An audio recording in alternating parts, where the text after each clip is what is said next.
I woke to fists against the door below my bedroom window, and for 3 full seconds I believed my shop was being broken into. I rolled off the mattress, grabbed the iron poker I kept by the stove for exactly this kind of morning, and went to the window instead of the stairs, because Era had taught me that a frightened woman opens curtains before she opens doors. What I saw made the poker feel useless in my hand. Grover Lane was silent, not the ordinary hush of early morning before the bakery opened its shutters, but a wrong, held silence, the kind a street makes when every person on it is too afraid to speak. 2 black carriages sat nose to nose at either end of the lane, each bearing a small silver crest I recognized from coins and newspaper mastheads, and nowhere else in my actual life. Mounted guards in deep gray ceremonial coats stood beneath my own shop awning, their horses breathing steam into the cold. More guards had taken the rooftops. 2 stood at the mouth of the side alley I used to haul in coal. Every one of them wore the Crown Guard's insignia stitched in silver thread at the collar, and I did not need to be a jeweler to know real silver from decoration at 50 paces. Nell was outside the cordon, arguing with a guard twice her size, her apprentice apron still tied crooked from sleep. The bakery across the street had gone dark behind its glass. Old Master Feld stood in his doorway in his nightshirt, staring at my building like it might explode. I had absolutely no reason for the Royal Guard to want the least important jewelry shop in the capital. Someone knocked again, harder, and a woman's voice came through the wood, even and unhurried in a way that frightened me more than shouting would have. "Miss Rook, open the door. No one is arresting you." That is, I thought, precisely what a person says directly before arresting someone. I set down the poker, because if 20 armed alphas wanted into my shop, a fireplace tool was not going to change the outcome, and because some very old, very stubborn part of me refused to let them see me holding one. I did take 30 seconds to shove my grandmother's oldest ledger under a loose floorboard beneath the workbench, because the Rook family had never once benefited from an official's sudden interest in our affairs, and I did not intend to break that streak by handing anyone a book before I understood what they wanted. Then I opened the door. The woman on my threshold was tall, dark-haired, dressed in the deep gray of a Crown Guard captain, with a face that had clearly given a great many orders and very few explanations. She introduced herself as Captain Orla Fenn, and she did not look at me the way some alphas looked at omegas who ran their own businesses, with that faint, patronizing surprise, as if I'd wandered too far from where I belonged. She looked at me like a problem she intended to solve efficiently. "A valuable item belonging to the royal household passed through your hands yesterday evening," she said. "We need to speak with you about the circumstances." My mind went immediately, helplessly, to the necklace, to the woman by the canal. "Did she report me?" I asked, before I'd decided to ask it. "The woman I gave it back to?" Orla's expression did something complicated, something between surprise and warning, and she opened her mouth to answer. She never got the chance. Outside, in the space of one breath, 20 guards went rigid and silent, the way soldiers do for exactly one person. My shop, already unnervingly quiet, became quieter still. Someone else stepped through my door, and I knew her instantly, though everything about her had changed since the canal. Last night she had worn an unremarkable wool coat and no gloves, and her dark hair loose in the wind, and she had thanked me like an ordinary stranger thanks another stranger. This morning she wore a fitted coat the color of a bruised plum, gloves buttoned to the wrist, and an expression that made my whole shop feel smaller. She drew off one glove, finger by finger, and there, plain as anything, was the royal signet pressed into pale skin. "Your Royal Highness," Orla said. I had spent 10 uninterrupted minutes the previous night, speaking to Crown Princess Lysandra Corven as though she were nobody at all, and my first feeling, God help me, was not awe. It was irritation, sharp and immediate, that she had let me do it. Before we return to the story, a quick note for my lovely viewers. While this YouTube series keeps things safe, my Patreon is where the real fun happens. That's where you'll find completely uncensored GL stories, much hotter exclusive videos, and bolder adventures that are just too spicy for YouTube. If you want the full, no-limits experience, and to support more of this kind of storytelling, The Patreon link is in the description below. Lysandra crossed to my counter, without waiting to be invited, which I would later learn was simply how she moved through the world, and set down a small sealed box I hadn't noticed she was carrying. Orla unlatched it. Inside, resting on a bed of gray cloth, was the necklace I had returned the night before. Its star opal dulled under the shop's morning light, its silver clasp gone black as a burnt match head. I leaned closer out of pure professional instinct and saw the thing that made my stomach drop. A needle, thin as an eyelash, sat exposed inside the mechanism, where the clasp had been forced open for inspection. Someone altered it, Lysandra said. There was no drama in her voice. That was almost worse. Into a delivery device. You were the last civilian known to have touched it before it reached my throat. I understood, then, exactly why 20 armed strangers were standing on my street at dawn, and understood a half-second later that I had understood it wrong. You think I did this? No, she said with the same flatness. We think whoever did do this now knows your name, and knows you handled the piece closely enough to notice things an assassin cannot afford to have noticed. The guard outside isn't here to arrest you, Miss Rook. It's here because you may be in danger, and because, until we're certain otherwise, I would rather be wrong about your safety in the direction of too much caution. That reframed the entire street for me, but it did not make it less frightening. 20 alphas in ceremonial coats did not become comforting simply because someone in charge called them protection. I felt it in my shoulders, in the place at the back of my neck, where an Omega's instincts live whether she wants them to or not. And apparently my face said as much, because Lysandra's gaze sharpened on me, and then, without a word to Orla, without asking my permission or my opinion, she turned toward the door.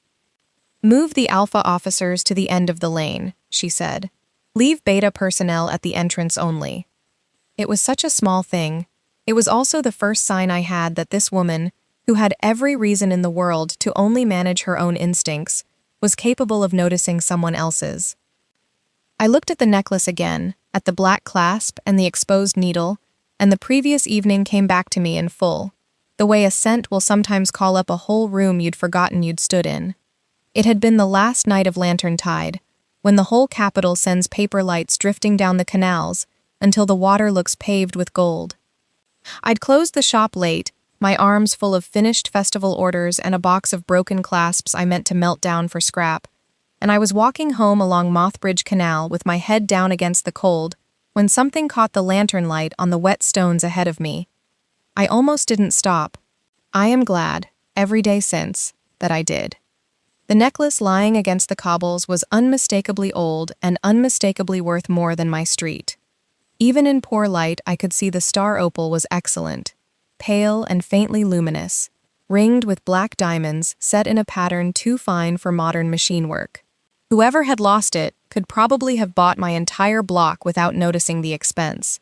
But I make my living noticing what other people miss, and even crouched on a wet street at midnight, my hands went straight to the details instead of the beauty.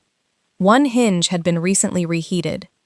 A section of solder was modern, bright, and characterless, set into metalwork that was clearly centuries old. There was a scratch by the clasp so fine I nearly missed it, and the whole piece carried a faint bitter note under the cold canal air, the smell of a polishing compound no competent restorer would ever use on old silver. I was still turning it over in my hands when I saw her, a tall woman working her way back along the canal path, with the particular controlled panic of someone who has lost something she cannot afford to lose and cannot let anyone see her lose it. "You're missing something," I called, because I have never once in my life managed to keep my mouth shut when the alternative was letting a stranger keep suffering in silence. She turned so fast her coat flared. When she saw what was in my hand, something in her face went briefly, helplessly relieved, before she visibly reassembled herself into someone calmer. "That's mine," she said. "So everyone would like to claim, I'm sure." I closed my hand around it, more out of habit than suspicion. "Describe what's engraved on the back of the stone, and it's yours."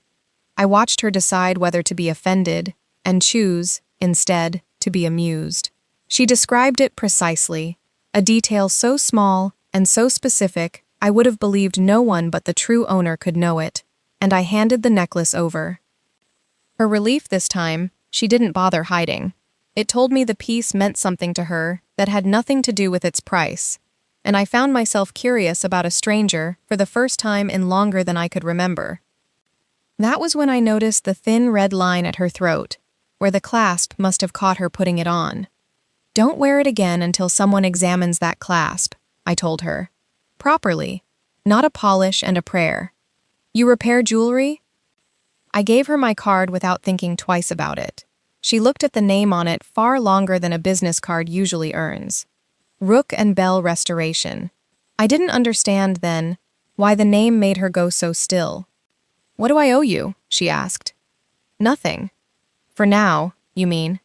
"No," I said, and felt genuinely insulted on my own behalf. "I mean nothing. I'm not in the business of invoicing people for handing back what already belongs to them." She looked at me the way you might look at something you were fairly sure didn't exist. I would learn, much later, that almost no one in her adult life had ever wanted nothing from her, and that my irritation at being offered payment for basic decency had rearranged something in her thinking she wouldn't fully explain to me for weeks. Her eyes caught on the little brass swallow hanging from my keys, and I explained, half embarrassed, that I made them from shop scraps and sold them for a few coins to whoever wanted one. She bought one on the spot, paid the same price I'd have charged anyone, and told me she disliked owing strangers even small debts. Our fingers brushed during the exchange, and I caught her scent for the first time, frost-damp rosemary and old paper, and something warm underneath like sunlit bronze, and felt it settle into me in a way that had nothing to do with manners. She felt it too. I could see her decide not to react. I assumed, walking home afterward, that she was some wealthy noblewoman with an antique she'd been careless with, and thought about her, if I am honest, for considerably longer than a stranger deserved. To understand why the royal guard standing outside my shop felt less like protection and more like history repeating itself, you have to understand what that shop was. Rook and Bell Restoration occupied the ground floor of a narrow building on Grover Lane that had belonged to my grandmother, Ara Rook, since before my mother was born. It was not grand. The front window was small and often smudged. The skylight over my workbench had a crack I'd been meaning to fix for 2 years, and the drawers along the back wall held more tiny brass findings and loose stones than any inventory list could ever accurately capture.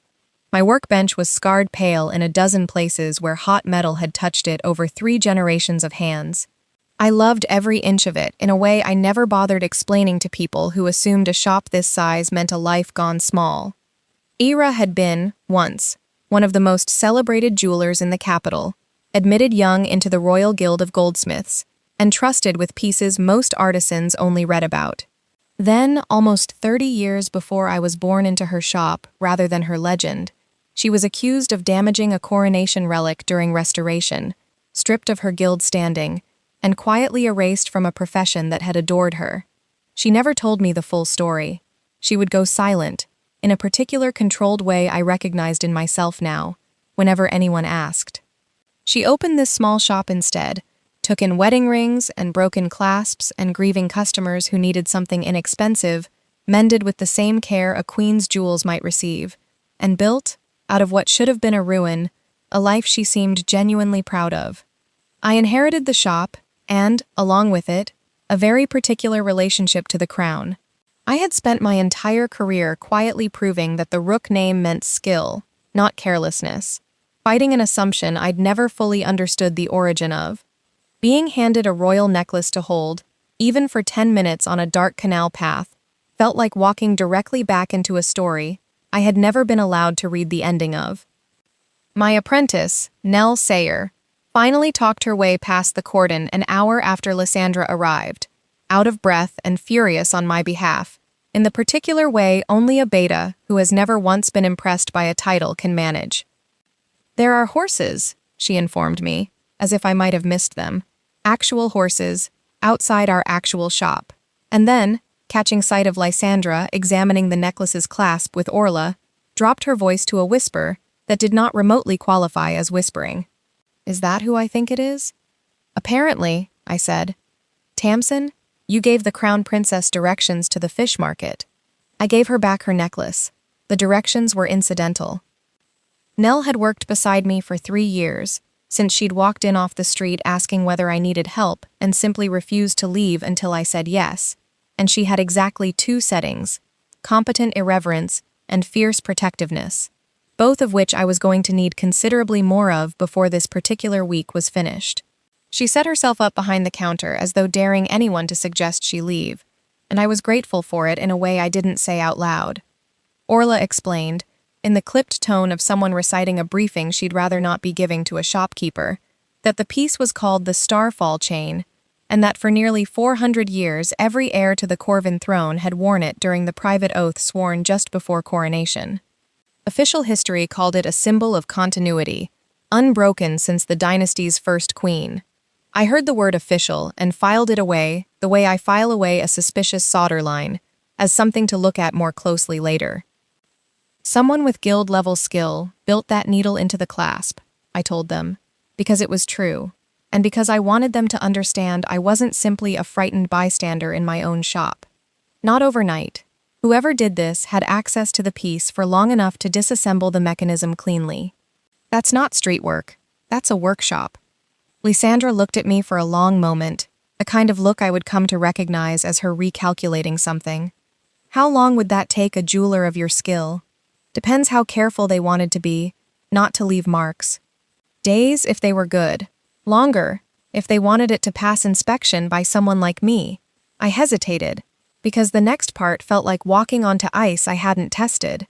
Whoever tampered with this either doesn't know jewelry the way I do, or didn't expect it to end up in the hands of someone who would. Or, Lysandra said quietly, they expected it to end up exactly where it did, and simply didn't expect you to notice the clasp before you put it back around my throat yourself. The room went very still. I understood in that moment that I had not only handled evidence in an assassination attempt on the future queen of the realm, I had, without meaning to, saved her life with nothing more than a jeweler's habit of distrusting things that gleam wrong. Nobody in the shop said the word assassination out loud again that morning. Nobody needed to. She asked me to come to the palace 2 days later, once the immediate danger of the street had eased into something more like ordinary vigilance, because her own conservators couldn't account for several marks around the setting, and she wanted an independent eye. She was careful, I noticed, to phrase it as a request rather than a summons. You're being asked, Miss Rook, not commanded. If you'd rather not set foot inside a royal residence, I understand completely.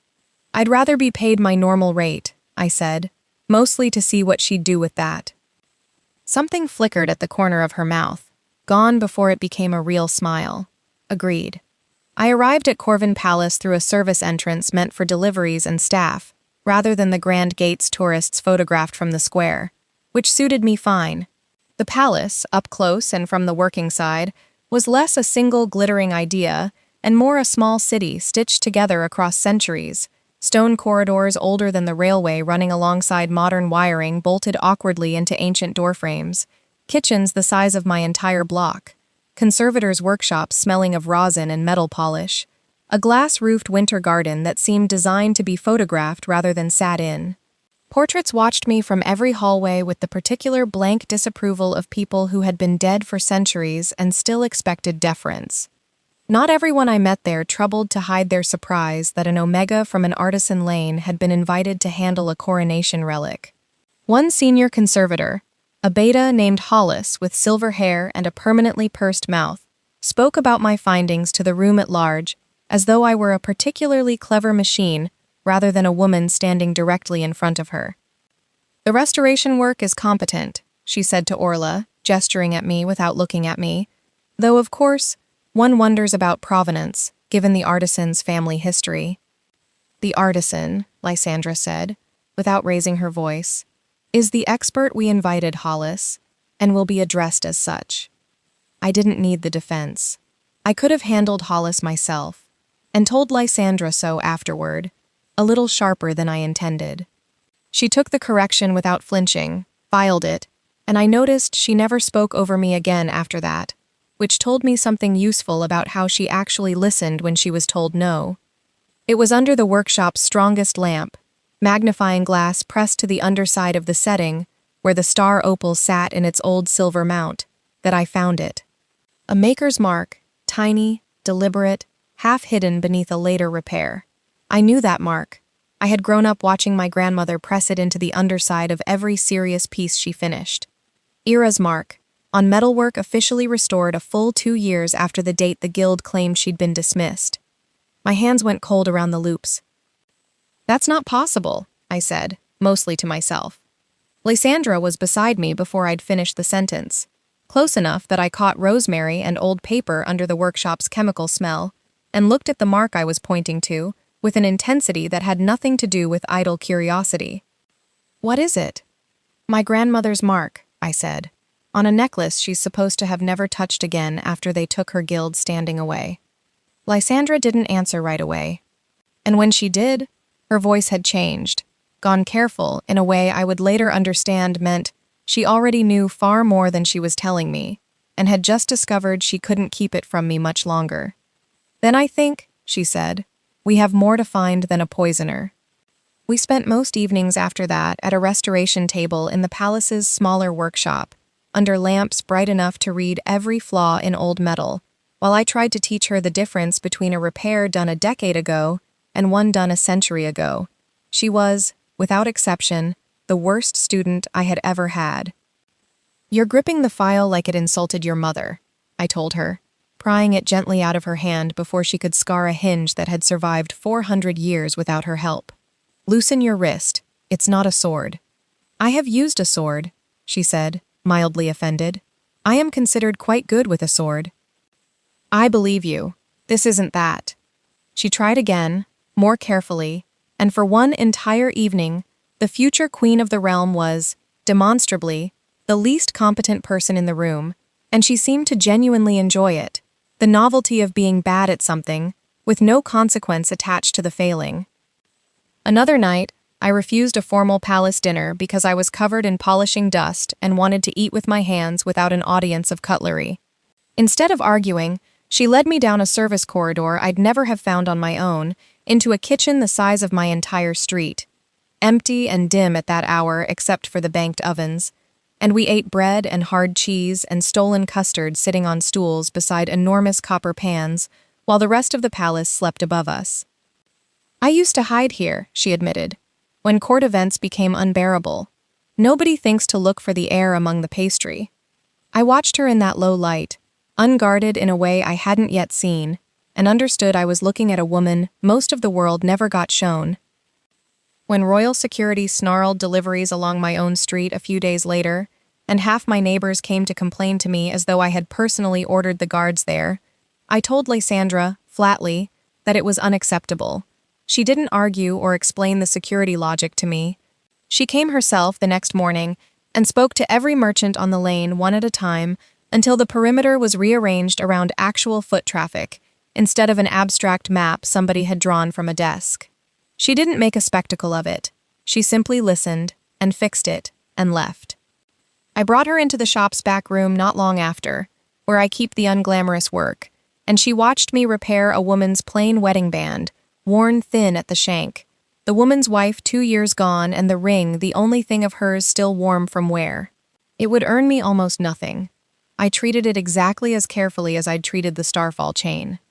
"You give this the same attention," Lysandra said, watching my hands rather than the ring, "as you gave a 400-year-old crown relic." "Value isn't about age or gemstones," I said. "It's about what a thing means to the person who's asking you to save it." She was quiet for long enough that I looked up. Whatever she was turning over in her mind, I let her turn it without pushing.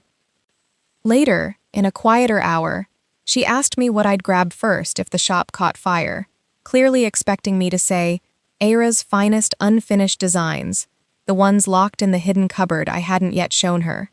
Instead, I pointed to a battered drawer near the register, full of cheap, unclaimed repairs customers had never come back for. "That one?" I said. "Every piece in there has a story nobody else remembers but me." I watched her file that answer away too, the same way she filed Hollis's correction, the way she filed the fact that I'd refused her money for a lost necklace on a canal path. I was beginning to understand that Lysandra Corven collected information the way other people collected feelings, and that the collecting was, in its own strange way, how she loved. The Goldsmiths Guildhall kept records that would vanish the moment any palace administrator learned what we were looking for, which meant we had to go after hours and without an entourage. I refused outright to arrive, with a dozen guards trailing us like a parade. Lysandra argued for exactly as long as it took her to realize I meant it, then agreed to plainclothes and Orla at a careful distance, and that was how I ended up walking the capital at night, beside the future queen, almost as if we were simply two women out late. She had not ridden a tram without an official carriage waiting somewhere nearby since she was a teenager, and she stood in front of the ticket machine like it had personally challenged her to a duel. "You put the coin in the slot," I said, watching her turn it over in her fingers like it might be a trick. "I understand the concept. Clearly. She got it wrong twice before she got it right, and I laughed until she pretended to be offended, and then laughed too, and something about hearing her laugh without checking first whether it was appropriate settled something in my chest I hadn't known was unsettled. We walked through the night market afterward, past stalls of roasted chestnuts and cheap-dyed silk and second-hand books, and she bought another brass swallow charm from a different vendor, unnecessarily, because she told me the first one had become important to her in a way she hadn't expected, and she liked the idea of a second. We talked about who we'd meant to become before other people decided it for us. I had wanted to travel, restoring old pieces in cities I'd only read about. She had wanted, once, to study architecture, to build things instead of merely inheriting them. Neither of us had gotten the life we'd planned, and for one strange, easy hour, that felt less like loss and more like something we had in common. The Guildhall Records room smelled of dust and old paper, and it took us the better part of an hour by lamplight to find what Era had left behind her, a thin folder of correspondence between her and a royal archivist, sent quietly in the months after her dismissal, when officially she should have had no further contact with the crown at all. Most of it was technical, restoration notes disguised as gossip.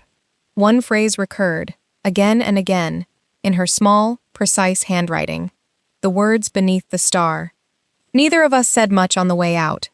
We understood, without needing to say it aloud, that we'd just found the first real thread of something much larger than a poisoned clasp. Snow started while we waited for a return tram, fine and sudden, and we ducked under an old canopy to wait it out. Lysandra stood close enough that I could feel the warmth coming off her, and when I looked up, she was watching me with an expression I hadn't seen from her before, careful and a little unguarded at the same time. "I've spent several days," she said, "trying very hard not to court you by accident." How does someone accidentally court another woman? She listed it for me, dry and clearly a little pained, the traditions I'd stumbled through without knowing them, returning a personal heirloom directly into an alpha's hand, accepting food from her, more than once, letting her scent linger in my private workroom, giving her something handmade. By old aristocratic standards, I had apparently been courting her since the night we met. "That is horrifying," I said honestly, "and also extremely funny. I didn't want you bound to customs you never agreed to." "Then maybe," I said, before I let myself think better of it, "I'd like to agree to one thing knowingly." I kissed her first. It wasn't practiced or certain on either side, just warm and a little nervous, her hesitation lasting exactly as long as it took her to feel sure I meant it, and then not hesitant at all. Snow kept falling past the canopy's edge. Ordinary tram traffic rattled somewhere behind us, and for a few minutes neither of us was a princess or a shopkeeper, an alpha or an omega, an heir to anything at all. We were only two women standing very close together in the cold. There were smaller adjustments after that, the kind no one warns you about when a relationship starts crossing designation lines the newspapers care so much about. I wore scent blockers most days at the bench, regardless of who I was working near, because concentrated pheromones of any kind interfere with the precision restoration demands, and that had nothing to do with Lysandra at all. She, I learned, used a royal-grade suppressive patch during long council sessions, on principle, because she considered it beneath her to let a dominant alpha's scent do the work persuasion should be doing honestly. I liked her more for that than for almost anything else she told me about herself. The palace still kept scent-neutral waiting rooms in its older wings, a holdover from a century that assumed Omegas needed managing rather than employing, and I told Lysandra exactly what I thought of that particular piece of architecture. Some of the older courtiers murmured that any Omega involved with the heir ought to give up independent work entirely. Lysandra didn't bother arguing with them in front of me. She simply told me, later, that the idea was absurd and left it at that, which was somehow more convincing than a speech would have been. Stress, it turned out, does unpredictable things to an Omega's body, and mine chose the worst possible week to prove it. My heat arriving nearly 4 days early while the necklace investigation was at its most exhausting. I recognized the signs early enough to manage them properly. I had medication. I had a plan I'd used a dozen times before without anyone's help at all. Lysandra offered, immediately and without any hesitation I could detect, to leave the shop entirely and stay away until it passed. I found, somewhat to my own surprise, that I didn't want that. Stay near, I told her, if you can stand being asked for very small, very specific things. She could. She sat outside my bedroom door with a book she didn't read a single page of, and when I asked for her coat, she brought it without a word, and when I asked, hours later, for her hand, she gave me that too, and nothing more than that. Patient in a way I hadn't expected from a woman used to solving problems by moving quickly. I asked for quiet conversation through the door, about nothing important, her ruined attempts at soldering, the terrible tram ticket machine, anything that wasn't the necklace or the crown. Eventually I asked her to sit closer, and she did, and nothing about the night became anything I hadn't specifically invited. It was only afterward, once the worst of it had passed and my head was entirely my own again, that I understood how much that restraint had cost her, an alpha with every instinct, telling her to close the distance, choosing instead to wait for a door that only I could open. The first real break between us wasn't caused by any assassin or courtier. Lysandra caused it herself. Word reached her that someone might be searching for whatever documents Ira had left behind in the shop, and rather than telling me and letting me decide what to do about it, she invoked an emergency security provision while I was at the palace and sent Crown Guard officers into Rook and Bell without my knowledge or my permission. They were professional about it. Nothing was broken, nothing destroyed. They photographed ledgers, opened cabinets that had been closed for 30 years, and left with one sealed box of Ira's private letters that hadn't been in my possession to give. I came home to a shop that had been gone through carefully, competently, and completely without my consent, and the fury that moved through me had nothing polite left in it. I found Lysandra within the hour, and I did not soften a single word. You had no right. The evidence was in danger, she said, already reaching for the explanation instead of the apology, which told me everything about how she'd been raised to handle fear. There wasn't time to ask me, or there wasn't time to risk an answer you might not like? That stopped her. I watched it land, watched something in her posture change as she actually heard what she'd done rather than what she'd intended. The crown already took my grandmother's career, I said, quieter now, which was somehow worse than shouting. Her reputation, her place in her own profession's history, and now another Corven has walked into her home and taken her private things, for her own protection, without asking her granddaughter first. She didn't try to defend it again.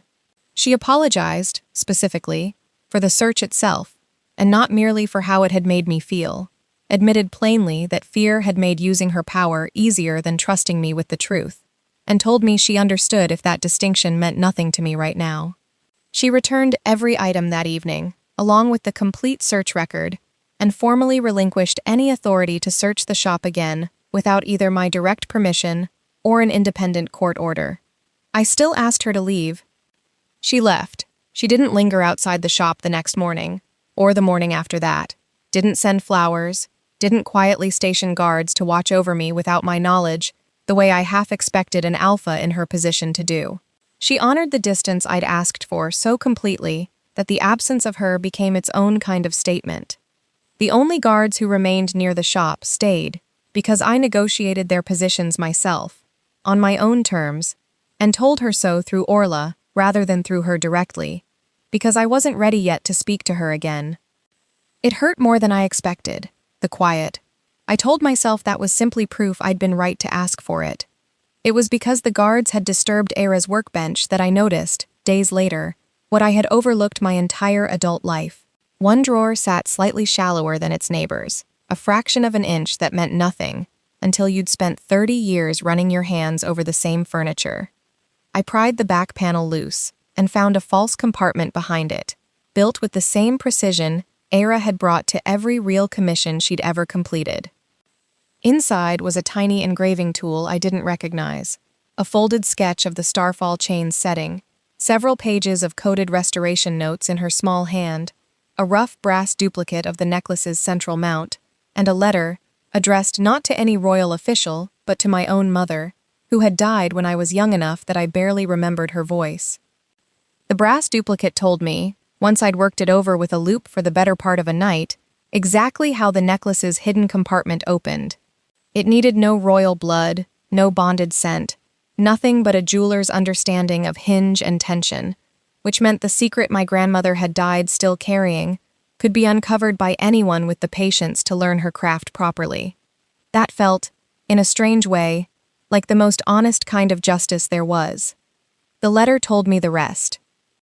Era had found, restoring the necklace decades earlier, a microscopic engraved sheet hidden inside the setting, an earlier version of the kingdom's founding charter, one that named every citizen equal in inheritance and office and succession, regardless of designation, before later generations of powerful families quietly stripped those protections from the version taught in schools.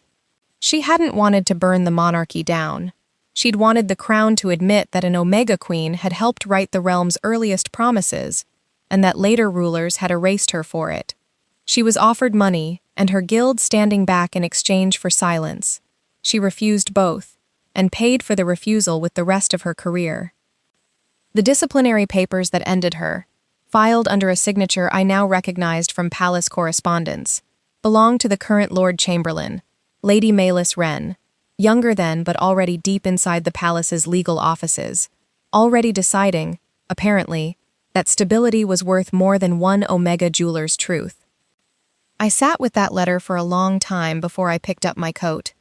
I hadn't forgiven Lysandra. I want to be honest about that. But the evidence in my hands was no longer only about the two of us, and I understood, with a clarity that had nothing to do with romance, that I couldn't sit on it out of pride. I sent word that I needed to see her. She came within the hour, and she didn't act as though being summoned meant she was already forgiven, which I respected more than I expected to. Somehow, in the days that followed, word of the two of us reached the newspapers before word of the charter did, and the story that reached print was uglier than anything I'd braced myself for. One paper called me an ambitious Omega jeweler who'd angled her way into royal favor. Another suggested Lysandra had traded palace access for a lover's silence. Guild traditionalists wrote long letters arguing that an Omega near the throne threatened what they called alpha stability, as though stability were a fragile thing that lived entirely in bloodlines rather than good governance. I stopped reading most of it after the second day, but I couldn't stop feeling its effects. Reporters camped outside the shop window until customers simply stopped coming. One elderly woman still slipped in through the back entrance to collect her late wife's ring, because she trusted me and didn't much care what the papers said, and I loved her for that more than I could easily explain.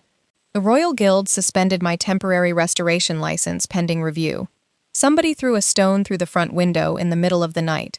Nell started getting threats delivered to the shop's postbox and refused, flatly, to be sent home for her own safety. Lysandra wanted, predictably, to move me into the palace where 20 guards could stand between me and the entire situation. I said no, and this time, unlike the search, she accepted the refusal immediately, without arguing the logic of it at me first. "Then, tell me," she said instead, "what would make you feel safe without making this place stop being yours?" I gave her conditions instead of gratitude. Security could stay outside, not inside. No guard entered the shop without my explicit permission, ever again. Nell was included in every briefing that touched the business, not informed after the fact. Customers were never searched simply for walking through my door. The crown would cover the cost of the broken window and the lost trade. but would not buy the building, would not own one brick of it. She agreed to every point without negotiating a single one down, and something in me settled, not because the danger had passed, but because I finally believed she understood the difference between protecting me and possessing me. Lady Maelys Wren came to the shop herself, during ordinary business hours, having requested an appointment through entirely proper channels, which somehow made her more unsettling than if she'd arrived by stealth. She asked that Nell remain in the room, which told me she wanted a witness to whatever she was about to say, more than she wanted privacy for it. She was precise and unhurried, laying out for me exactly what would happen to the kingdom if the hidden charter became public. Old property disputes could reopen across generations. Noble houses could lose estates that had stood for centuries. The legal foundation of half the guild system could be challenged from the ground up. Past successions themselves could be questioned in courts that had no mechanism for resolving that kind of question peacefully. She admitted, without flinching, what had happened to my grandmother. She did not apologize for it. One woman, she said, weighed against the stability of millions. I made the calculation I believed the kingdom required. I would make it again. Then she offered me everything Era had been denied. Full public restoration of my grandmother's reputation. Guild membership, restored and elevated. A prestigious workshop with resources I couldn't have dreamed of at Rook and Bell. A lifetime royal commission. And enough money to secure the shop permanently. Free of debt, free of worry, for the rest of my life. All I had to do was declare the hidden engraving too damaged to authenticate. For one long, quiet moment, it tempted me more than I wanted to admit, not out of greed, but because it offered to heal a wound I had carried my entire adult life without ever naming it out loud. I could give Era, finally, the honor the crown had stolen from her. But it would mean repeating the exact silence that had destroyed her in the first place, and I understood, sitting across from Maelys in my grandmother's shop, that no amount of restored honor was worth becoming the second Rook woman to trade the truth for comfort. No, I said. Maelys didn't threaten me. She simply gathered her gloves and rose, unbothered, as though she'd expected the answer and merely needed it confirmed for her own records. At the door, she paused. Lysandra will choose the crown in the end, she said, without any particular malice. Every Corven does, eventually. I told myself I didn't believe her. The words stayed with me anyway, for longer than I wanted them to. The oath of continuance was held in the Hall of Glass, a room built entirely to be watched, its enormous windows letting in more light than any ceremonial hall had a right to, packed with royal officials, guild leaders, judges, foreign representatives, and journalists whose cameras would carry whatever happened next to every household in the kingdom with a wireless set. The palace expected me to authenticate the starfall chain quietly, confirm its condition, and let the ceremony proceed exactly as it had for 400 years. I had, by then, reconstructed enough of the hidden inscription from Era's notes and the brass duplicate to know the original charter text was real. Revealing the remaining fragment publicly, under full magnification, in front of that many witnesses, would very likely damage the setting permanently. I decided, standing in the wings with the necklace case in my hands, that some things were worth the cost of the object carrying them. Before the ceremony began, Maelys made one final procedural attempt to stop it, arguing before the assembled council that I was too emotionally compromised by my relationship with Lysandra to authenticate the piece impartially, and that Lysandra was equally compromised for the same reason. She demanded an independent conservator verify everything I found. I agreed immediately, because I already knew the evidence would survive any scrutiny they threw at it, and agreeing made me harder to dismiss, not easier. 3 separate experts confirmed, one after another, that Era's hidden mechanism was genuine.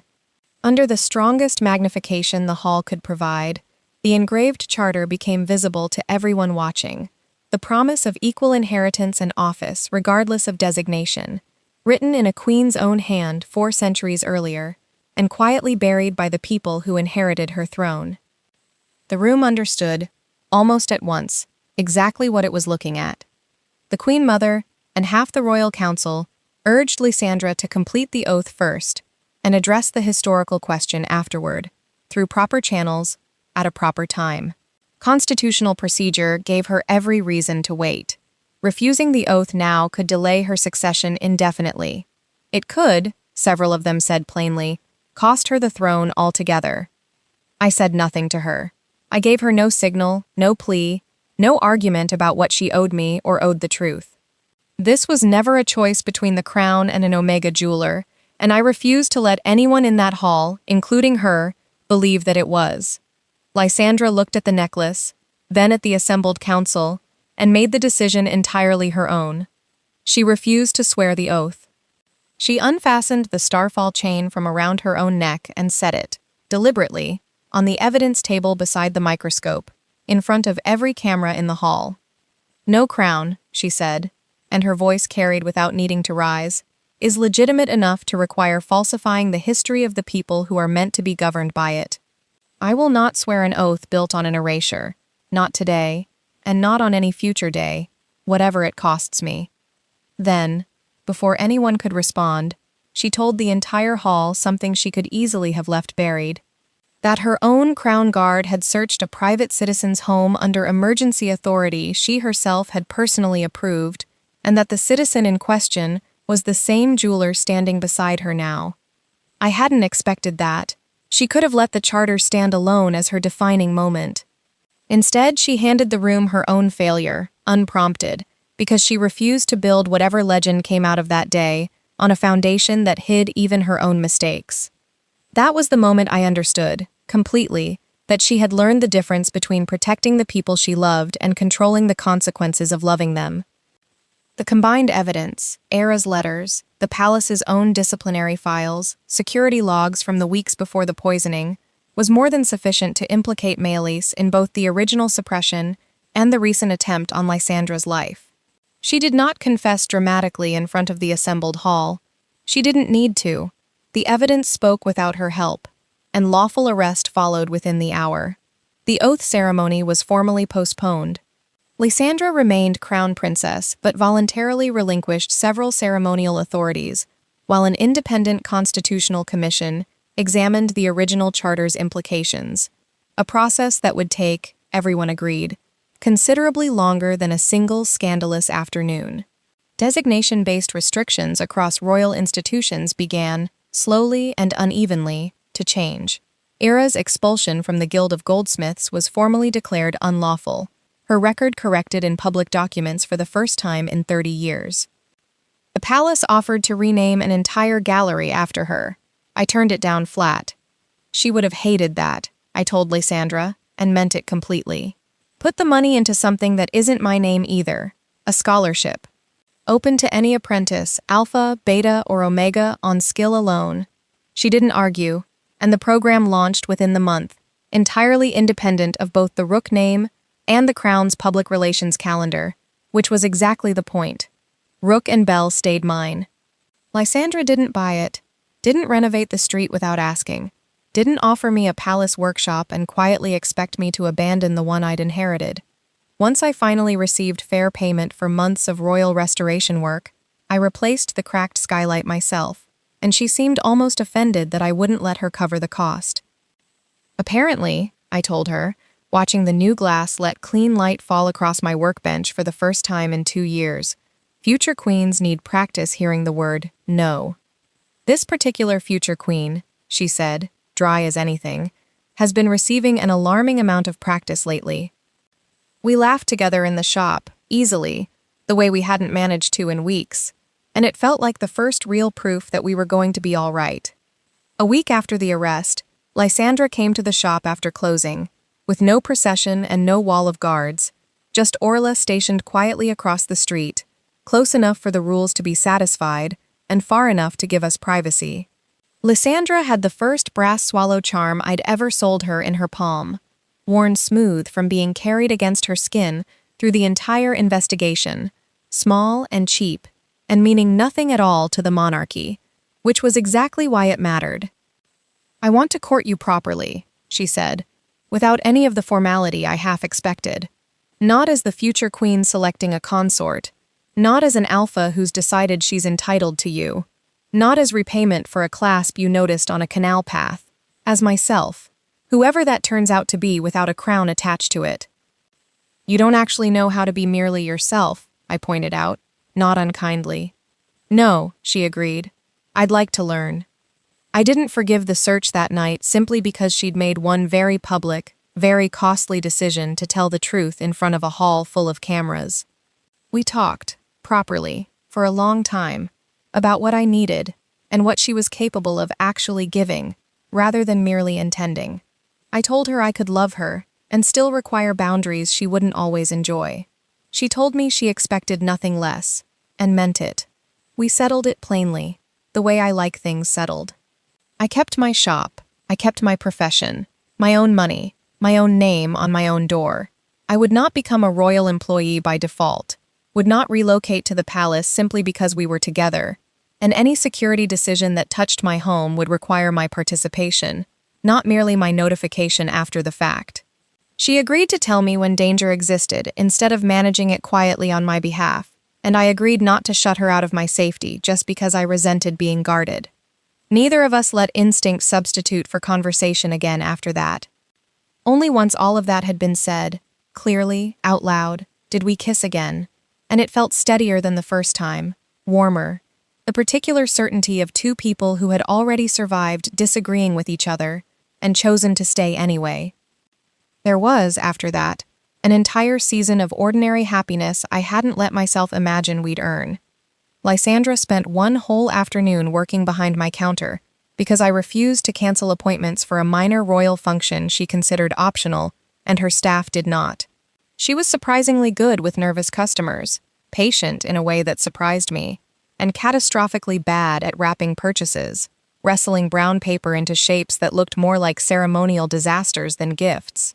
I taught her to solder a simple brass ring not long after. She ruined 3 attempts in a row and took each failure with a wounded dignity that made me laugh until I genuinely cried, the future queen of the realm personally offended by a length of solder wire that refused to cooperate with her. She took me, one clear morning, to a section of palace roof almost no one else was permitted to reach, where the whole capital spread out gold and gray below us in the early light. I understood, standing there, that the palace did contain places that belonged to her rather than to the crown, small private inheritances she'd simply never had reason to share before. The first time I attended a royal dinner publicly as her invited partner, I wore something I'd chosen myself rather than anything the palace stylists suggested, plain and well-made rather than dazzling, and I felt every eye in the room measuring me anyway.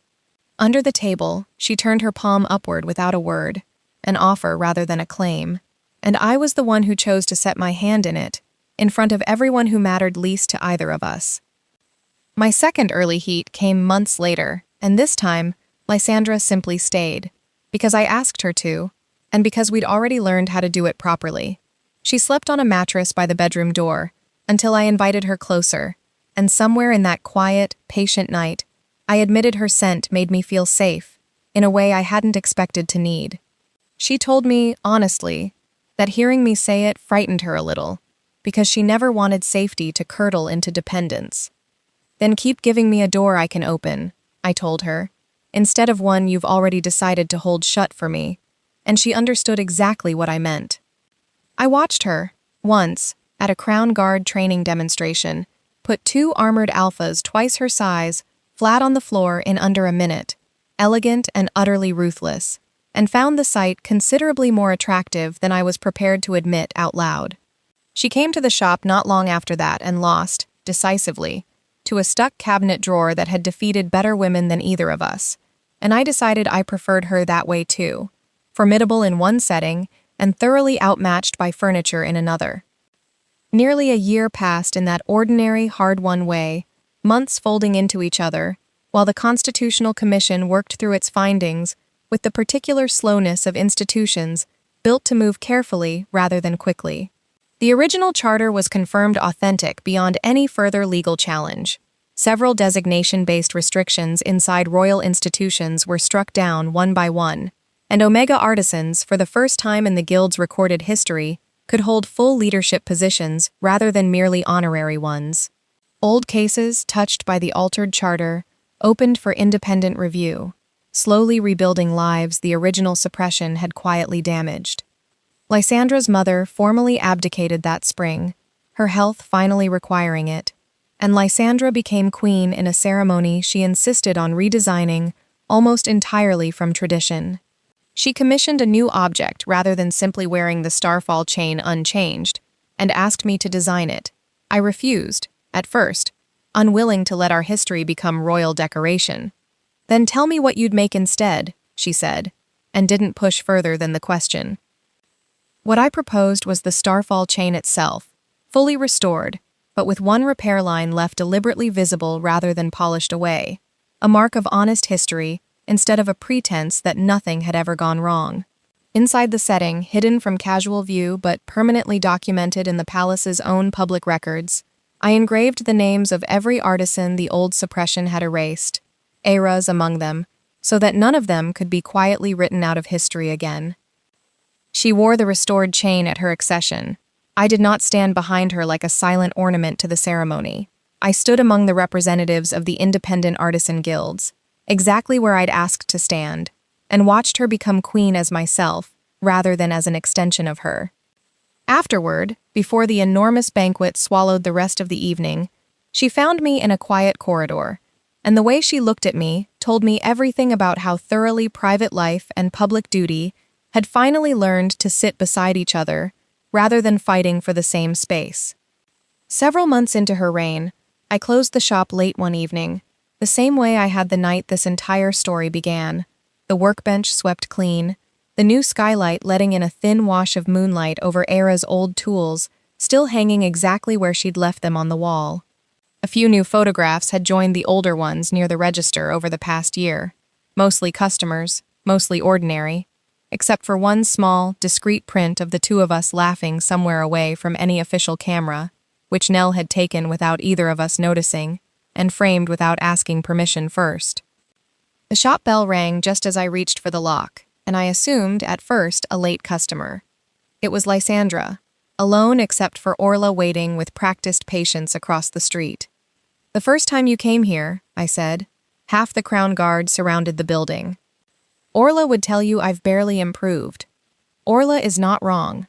She held a small box, plain and unmarked, nothing like the sealed evidence case that had once sat on this same counter, holding a poisoned relic. Inside was a ring, simple, made of two metals rather than one, a narrow strip of silver, worked from a discarded practice piece of Era's I recognized instantly, and a thin band of brass, from the exact kind of scrap I'd once used to make the little swallow charm she'd bought from me on the night we met. She'd had it commissioned by another jeweler entirely, she admitted, because asking me to make my own proposal ring would have been, in her words, faintly ridiculous. I teased her about it anyway, even as my eyes stung in a way I hadn't planned for. She didn't give me a speech about destiny, or instinct, or a bond written into us before either of us had a say in it. She told me, instead, plainly, that she knew I could live a full and happy life without her, that I had proven it 100 times over long before she ever knew my name, and that this was precisely why being chosen by me, freely, without need standing behind it, meant more to her than anything her birth had ever handed her without asking. "I'm not asking whether you want to be queen," she said. "I already know how you'd answer that. I'm asking whether you want to build a life with me, whatever that ends up looking like, whatever you decide it looks like. Not whether I belong to her. Not whether I accepted a title the palace would print in official documents. Whether I chose her." "Yes," I said, because it was the truest word I had, sharper and more emotional than any formal answer would have been, exactly the way she'd have expected from me by then. "Obviously, yes, though I want it noted for the record that you still owe me for wrapping that customer's necklace box crooked last spring. I will absolutely not be apologizing for that." We laughed there in the doorway of my grandmother's shop, the way we'd learned to laugh together over the past year, easily, without either of us managing the moment for an audience that wasn't there. Whatever title the Crown eventually wanted printed beside my name, we agreed it could wait. That conversation belonged to some future, calmer afternoon, not to this one, I thought, locking the door behind us at last. about the woman I'd found searching a canal path in the cold, and about the 20 armed strangers who had once surrounded this very building because of her. I had believed, that first frightened morning, that the necklace had dragged the whole weight of the royal world crashing into the small, careful life I'd built for myself. I understood it differently now, standing in the same doorway with a ring in my pocket and my shop key still warm in my other hand. The necklace had never been the most valuable thing exchanged between us. I had returned something Lysandra had lost on a dark canal path, small and simple and entirely without conditions attached. In the long, difficult months since, she had given me something far harder for a woman raised inside absolute power to offer anyone at all, the freedom to choose her, without pressure, without a crown standing behind the asking, again and again, for as long as I wanted to keep choosing.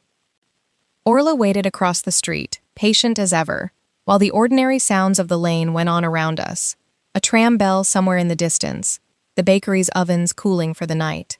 Lysandra didn't call the carriage forward. She simply stood there, waiting, the way she'd been learning to wait all year, and let the choice belong entirely to me. I looked at her for a moment longer than I strictly needed to, at the woman who had once arrived behind a wall of royal guards, and had slowly, deliberately, learned to arrive instead as only herself. Then I crossed the street toward her, my shop key and the little brass and silver ring held together in the same hand, and didn't look back at the door I'd just locked, because I already knew it would still be there, waiting for me, exactly as it was, whenever I chose to come home to it again.